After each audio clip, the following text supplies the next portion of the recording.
2024년 6월 29일 토요일 아침을 여는 생명의 큐티 시간입니다. 오늘 말씀은 열왕기하 5장 1절에서 14절 말씀으로 사랑의 권면과 설득, 순종을 통한 자유라는 제목으로 함께 말씀을 나누겠습니다. 자, 오늘 말씀도 들어가기에 앞서서 왕들의 계보와 어제 말씀을 좀 간단하게 살펴보겠습니다. 자, 르호보암 때 갈라진 남유다와 북이스라엘. 자, 르호보암 때 여로보암이 북이스라엘의 왕이 됩니다. 그리고 르호보암이 죽고 아비암이 왕이 되고, 아비암이 죽고 아비암의 아들 아사가 왕이 됩니다. 자, 아사가 왕이었을 때 여로보암의 아들 나답이 왕이 되고, 나답은 누구에 의해서? 그렇죠, 바사의 반란에 의해서 왕조가 바뀝니다. 자, 바사의 아들 엘라죠. 또 엘라도 누구에 의해서? 네, 시므리에 의해서 밀려나고, 시므리는 7일밖에 못합니다. 왜 그렇습니까? 오므리가 시므리를 밀어냈기 때문에 그렇죠. 자, 오므리가 죽고 아합이 왕이 됩니다. 이 아합이 왕으로 있을 때에 이제 아사의 아들 여호사밧이 이제 왕이 되죠. 이 아합과 여호사밧 때 그 아람과 싸운 거 기억하세요? 그래서 아합이 그때 죽죠. 네. 자, 그래서 아하시아가 왕이 되죠. 그 전쟁에서 아합이 죽고 아하시아가 왕이 됩니다. 아하시아는 그 낙상으로 인해서 오래 살지 못하죠. 그래서 아합의 아들 여호람이 왕이 되고, 이 여호람이 왕으로 있을 때에 남유다도 이제 왕이 바뀌는데 그 왕의 이름이 여호람이죠. 자, 우리는 지금 이 여호람 이전, 그러니까 여호람과 그러니까 북이스라엘의 여호람과 요람이라고도 합니다. 요람과 여호사밧의 시 왕이었을 때의 이야기들을 나누고 있습니다. 자, 어제 말씀 우리는 계속해서 엘리사의 이야기를 지금 하고 있죠. 엘리사의 기적, 어저께 두 가지를 보았습니다.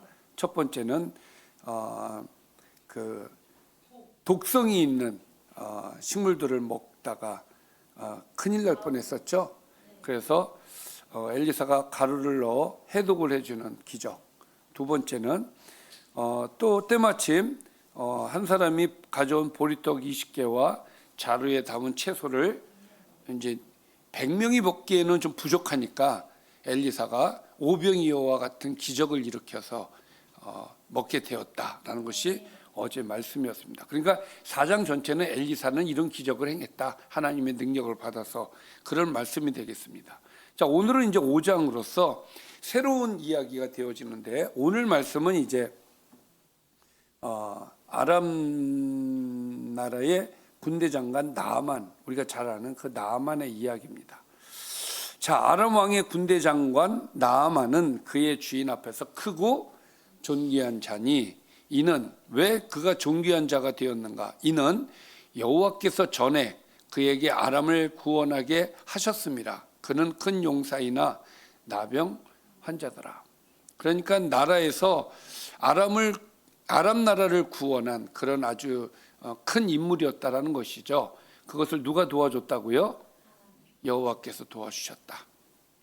자, 그는 큰 용사였습니다. 그러나 아쉽게도 나병 환자였어요.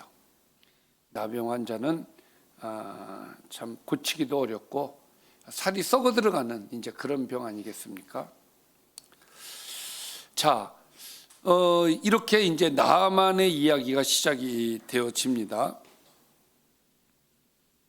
전에 아람 사람이 떼를 지어 나가서 이스라엘 땅에서 어린 소녀 하나를 사로잡음에 그가 나아만의 아내에게 수정 들더니, 그러니까 이스라엘 소녀 중에 하나가 이제 종으로 끌려온 일이 있었던 거예요. 그가 그의 여주인에게 이르되 우리 주인이 사마리아에 계신 선지자 앞에 계셨으면 좋겠습니다 라고 이야기를 해요. 그가 그 나병을 고치리이다. 자, 이 소녀는 믿음이 있는 거죠. 선지자에게 데려가면 우리 나아만 장군이 나을 것입니다라고 이야기를 하죠. 사실 주제넘는 이야기예요. 몸종이 주제넘게 뭐 이래라 저래라 뭐 사실 몸종이 하는 말을 또 듣기나 하겠습니까? 그러나 어찌 됐든 이 소녀가 나아만을 위한 말을 이제 여주인에게 이제 하는 거예요. 소녀의 말을 이제 여주인이 듣고 그냥 무시해도 되는 말을 이제 이 여주인이 듣고 바깥 주인 그러니까 나아만에게 이제 이야기를 해요. 나아만도 이 말을 듣고 한번 가볼까 이런 생각을 하게 됩니다. 그래서 4절에 나아만이 들어가서 그의 주인께 아뢰되, 여기서 그의 주인이 누구예요? 왕이죠. 그의 주인께 아뢰어 이르되 이스라엘 땅에서 온 소녀의 말이 이러이러하더이다. 뭐 저 선지자가 있는데 이스라엘에 선지자가 있는데 선지자가 내 병을 고칠 수 있다고 얘기를 합니다. 갔다 와도 되겠습니까? 그 얘기겠죠. 그러니까 이제 아람 왕이 이르되 갈지어다. 이제 내가 이스라엘 왕에게 글을 보내리라 하더라. 나아만이 곧 떠날새 은 10달란트와 금 6,000개와 의복 10벌을 가지고 가서 이스라엘 왕에게 그 글을 전하니 일렀으되 내가 내 신하 나아만을 당신에게 보내오니 이 글이 당신에게 이르거든 당신은 그의 나병을 고쳐 주소서 하였더라. 뭐 여기까지 아무 문제가 없어요. 나아만은 자기 아내를 통해서 선지자의 이야기를 들었고 그 이야기를 왕에게 이야기했고 그래 그러면 내가 이스라엘 왕에게 편지를 써줄게. 특별히 이제 편지까지 써주면서 이렇게 보냈다는 얘기 아니겠습니까? 이렇게 아무 문제 없는 일을 우리 이스라엘 왕은 심각한 상황이 돼버렸어요. 이스라엘 왕이 그 글을 읽고 자기 옷을 찢으며 이르되 내가 사람을 죽이고 살리는 하나님이냐? 그가 어찌하여 사람을 내게로 보내 그의 나병을 고치라 하느냐? 너희는 깊이 생각하고 저 왕이 틈을 타서 나와 더불어 시비하려 함인 줄 알라. 전쟁하기 위해서 명분을 만들기 위해서 하는 행위다. 이제 이스라엘 왕은 이렇게 이제 받아들이는 거죠. 이스라엘과 아람의 이 관계를 보면 예전에 아합과 아합과 여호사밧 그러니까 그 연합군이 누굽니까? 아람 왕하고 싸워가지고 그때 아합이 죽지 않습니까? 그러니까 지금 이 상황은 이 아람과 이스라엘을 비교를 해보면 많이 열세가 돼버려 있는 거예요 지금. 그러니까 큰일 났다. 이제 전쟁이 일어나면 이제 큰일이니까 이거 큰일 났다. 이제 우리한테 시비를 걸고 오는구나. 싸우려고 하는구나. 이제 이렇게 이제 받아들인 것이죠.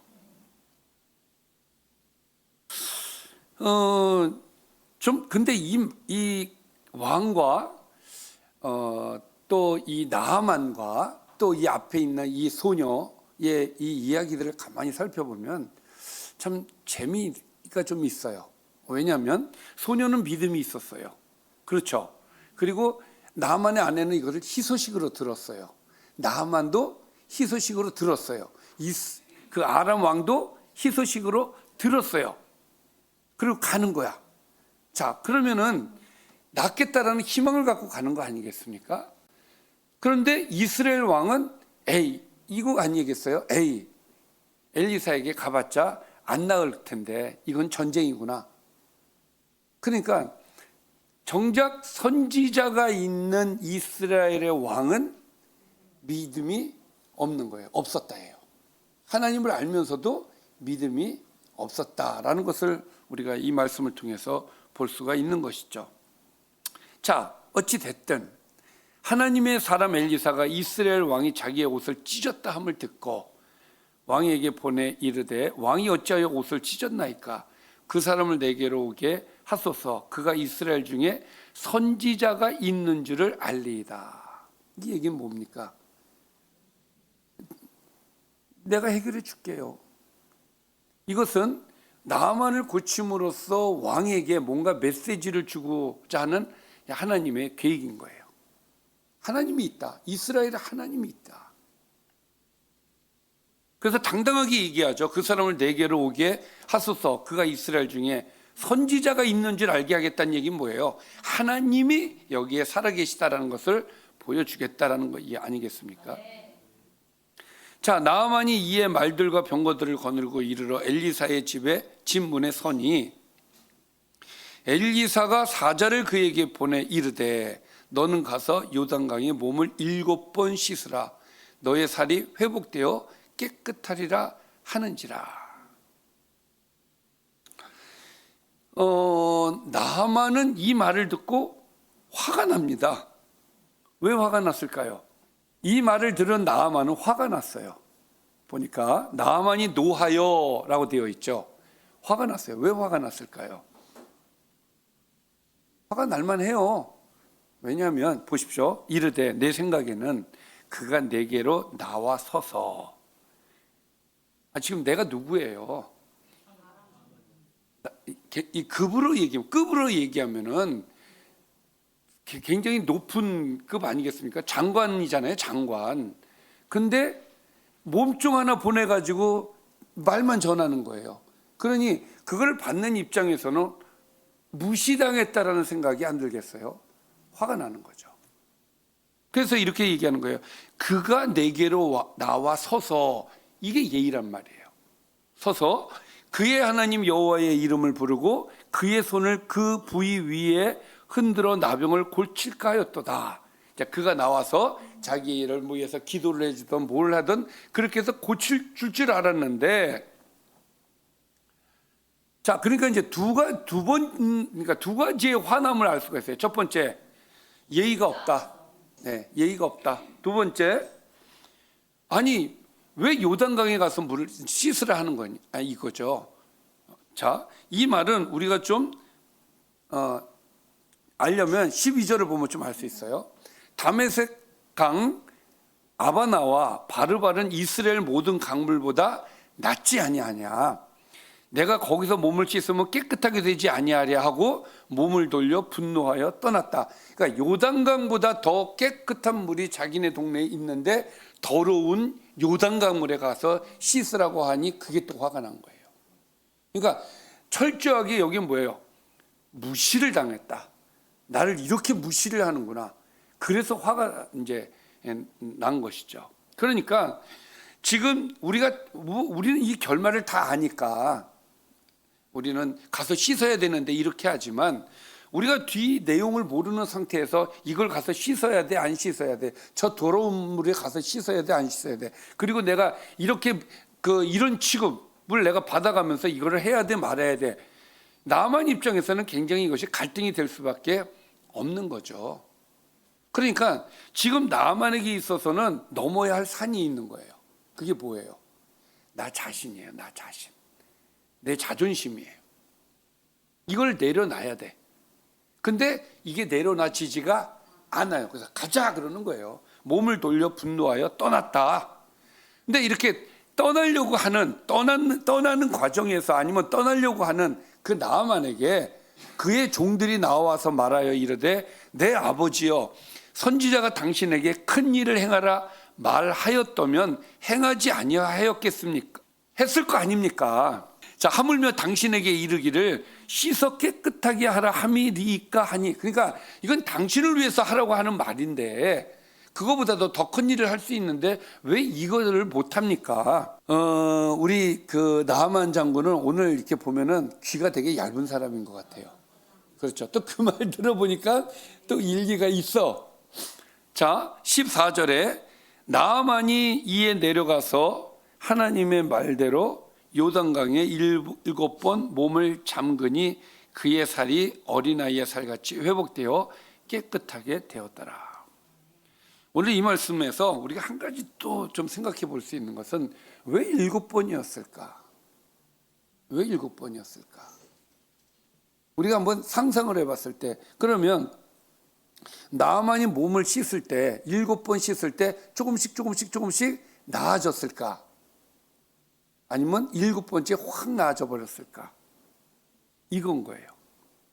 자, 그러니까 이거는 우리의 신앙과도 좀 연관이 있는데 7은 사실 완전수를 얘기하는 거거든요.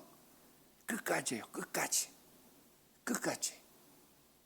자, 그러니까 한 번, 두 번, 세 번 해보니까 안 돼. 야, 가자. 안 된다. 그렇잖아요. 변화가 있어야 되는데 변화가 없단 말이에요. 그럼 당연히 가자는 소리가 안 나오겠어요? 가자. 6번을 했는데도 안 돼. 가자. 아마 그랬을 것 같아요. 장군님, 딱 한 번 남았는데 하고 가죠. 막 옆에서 그랬을 것 같아요. 이 나하만을 보면은 좀 다혈질인 사람이에요. 뭐 좀 하다 보면 안 되면 이게 뭐 안 되는 거야. 뭐 이런 사람 같아요. 안 보이잖아요. 안 보이잖아. 그런데 7번을 했더니 그의 살이 어린아이의 살같이 회복이 되었다. 깨끗하게 되었다라는 말씀을 오늘 주는 거예요. 자, 오늘 말씀을 좀 정리를 좀 해볼까요? 오늘 말씀은 나만의 이야기입니다. 나만 장군의 집에 여종이 하나 있었는데 이스라엘 소녀였어요. 그리고 나만은 장군이었지만 이 사람은 나병. 세상에 그 정말 부귀영화를 다 누리고 사는 사람이었을 거예요. 그러나 그는 행복하지 못했어요. 왜? 나병이 있었기 때문에. 행복하지 못한 사람이에요. 그렇죠? 지위가 있으면 뭐래요? 명예가 있으면 뭐래요? 돈이 있으면 뭐래요? 내 병이 썩어가고 있는데. 그런 나아만에게 하나님께서 복음을 주십니다. 너 엘리사를 찾아가면 나을 수 있어. 작은 소녀로부터 그 복음이 들어와요. 이걸 무시했으면은 기적이 안 일어났을 텐데 복음이 이 안에 들어왔어요. 자, 복음이 안에 들어와서 나을 수 있답니다. 가자. 가고 싶은 마음이 생겼어요. 근데 외국이잖아. 그리고 이거는 외교적인 문제도 있잖아요. 그래서 왕에게 얘기를 했고 왕이 또 외교의 문을 열어줘서 가게끔 했고 갔어요. 근데 여기엔 큰 장벽이 있었죠. 그게 뭡니까? 자기 자신이었단 말이에요. 나를 무너뜨리는 이 큰 장벽이 있었단 말이에요. 그러나 그거를 무너뜨리고 7번 목욕을 했더니 낫더라는 것이죠. 그러니까 여러분, 하나님을 아는 것과 하나님을 모르는 것은 큰 차이가 있어요. 만약에 소녀가 없었으면은 나만은 계속해서 하나님을 몰랐을 거예요. 그렇죠? 근데 하나님을 알게 되었고 하나님을 찾아간 것이죠. 그래서 하나님의 능력을 경험하게 되었는데 그 과정 속에 자기 자신을 내려놓는 아주 중요한 과정이 있었다는 것이에요. 자, 오늘 말씀을 통해서 여러분들에게 꼭 드리고 싶은 말씀이 있습니다. 7번 해야 돼요. 이 얘기예요. 7번. 우리도 신앙생활을 하다 보면은 안 되네. 한 번 해보고 안 되네. 2번 해보고 안 되네. 3번 해보고 안 되네. 6번 해보고 안 되네. 그리고 포기하는 게 얼마나 많습니까? 우리의 신앙이. 기도도 마찬가지예요. 기도도 계속 해야 되는 거예요. 한 번 가지고 안 되네. 2번 가지고 당연히 안 되지. 안 돼요. 하나님이 요구하시는 건 뭐냐면은 7번인 거예요. 완전수예요. 하나님께서 주실 때까지 하는 거예요. 준다예요, 준다. 중요한 거는 하나님이 주신다예요. 기도해 줄게. 이건 하나님께서 이미 우리에게 약속을 하셨어요. 그럼 우리는 믿고 7번을 해야 되는데 우리는 7번까지 못하고 중도에 하차를 한단 말이에요. 그러니까 무슨 얘기냐? 나만보다도 못한 사람인 거야. 그러니까 여러분, 우리에게 중요한 것은 7번까지 해야 된다. 꼭 7번 끝까지 하면 하나님께서 나만에게 주신 이 기적과 같은 일이 우리에게도 있을 줄 믿습니다. 기도하겠습니다. 살아계신 아버지, 우리도 7번까지 하여서 기적을 보게 하여 주시고 하나님의 살아계신과 하나님의 능력을 보게 하여 주시옵소서. 예수님의 이름으로 기도드리옵나이다. 아멘.